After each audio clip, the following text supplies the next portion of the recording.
குட்டியா ஒரு சின்ன கதை ஒண்ணு சொல்லலாம். அதாவது ஒரு நாட்ல வந்து அரசியல்வாதிங்க நெறைய பேர் இருந்தாங்களாம். ஆளுக்கு ஒரு கொள்கையோட வாழ்ந்துட்டு இருந்தாங்களாம். அதுவும் இல்லாம இவன் கொள்கை சரியில்ல, அவன் கொள்கை சரியில்ல, இவன் நல்லது செய்யல, அவன் நல்லது செய்யல, ஒருத்தன் குறை சொல்லிட்டு வாழ்ந்துட்டு இருந்தாங்களாம். கடைசி வரைக்குமே மக்களுக்கு யாருமே எந்த ஒரு நல்லதுமே செய்யலையாம். அப்படி இருக்கும்போது ஒரு நடிகர் என்ன பண்ணாராம், யாருமே எதுவும் ஒரு நல்லது ஒண்ணும் செய்ய மாட்டாங்களாட்டுக்கு மாத்தி இவங்களுக்குள்ள சண்டை போட்டுட்டு குறை சொல்லிட்டு இவங்கள தான் வாழ்ந்துட்டு இருக்காங்க.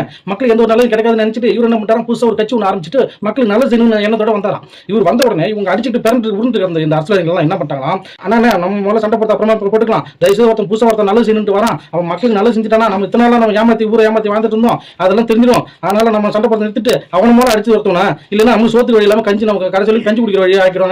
நல்ல மூலம் அவனை தோத்துட்டு அப்புறம் திருப்பி மறுபடியும் நம்ம சண்டை போட்டு நம்ம அரசியல் பண்ணிக்கலாம் அப்படின்னு சொல்லிட்டு இருந்தாங்க. அப்படி உடனே என்ன பண்ணாங்க, அந்த நடிகர் உள்ளார வந்தவொடனே இந்த நடிகருக்கு என்ன தெரியும், இந்த தலைவர்கள் பத்தி என்ன தெரியும், கொள்கை சரியில்லை, கோட்பாடு சரியில்லை, இவன் சினிமாக்காரன் கூத்தாடிக்காரன், இவனுக்கு எந்த ஒரு தகுதியும் கிடையாது, இவன் எதுக்கு உள்ளார வரான், இவன் சினிமாவில் தானே இருக்கணும், சினிமா ஏமாத்தி வாழ்ந்துட்டு இருந்தான் அப்படி இப்படின்னு சொல்லி இவனை குறை சொல்லிட்டு ஒவ்வொரு மேடையிலும் என்ன பண்ணிட்டாங்கன்னா இவனை கூத்தாடின்னு சொல்லி கடைசியில் இவங்க எல்லாமே ஒரு மேடையிலும் கூத்தாடியே மாட்டாங்களாம்.